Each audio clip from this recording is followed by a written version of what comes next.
struggle to picture his face. 1916, so basically kind of a really interesting experimental kind of animation hand drawing about a boy seeing his father for the last time and like showing those kind of visuals from his perspective in an animated ways. You rarely see a film like this. So one thing I really liked and commend the artist on, other than the fact that the piece was beautiful and the monologue was heartbreaking and the very last line just made me want to cry, and I thought it was really well written and very well performed by the voice actor, was that every once in a while you saw a different style of art. You would see, like the artist tended to use different styles of art for like close-ups on the face, and then like different styles of art for like what would be like a long shot when you see people in the background.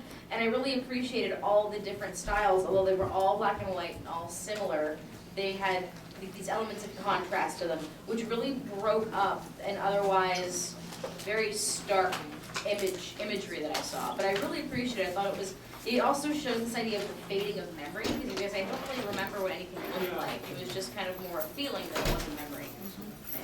Yeah, I'm just curious, if it was actually 100 years ago since he saw his father last. Like, was it World War I this happened? Like, it was just. Yeah, I think that's what it was. Yeah. Wow, that's incredible. Because I know he said he was 70 years old. So. Yeah. Right. So that's a heck of a long time. I must admit, too long, really. Yeah. About the style, I feel like it was done very well. It's sort of like a very bad flip book, and I feel like that's what memory is. Like, when you remember something, it's not going to be a 1080p video. It's going to be a very bad flip book and a mashup of styles, and with lots of different sort of feelings in it. Yeah, it's a film that basically is asking someone, okay, remember this time in your life, whatever time in life it is, and then now draw it. And then you draw that time of your life, and you try to remember your father's face and all these little elements in the background, and then you make a movie out of it. That's sort of what this movie is. It's really kind of unique. I've never seen a movie like this before. I thought they really pulled it off. I also found it very moving, and I really enjoyed how it started off with the perspective of, you knew it was a child kind of looking up, just having that drawing where you don't see it that perspective, but it also made you think of how, the monologue really referred to how it was such an ordinary thing happening, but yet it was an extraordinary thing. So many people, and with the war, but that's what makes you think in the life of everyone. When tragedy strikes, it's often in the everyday life, and it's only afterwards that you realize that your life can change when it seems like an ordinary moment, but it actually is a life-defining moment.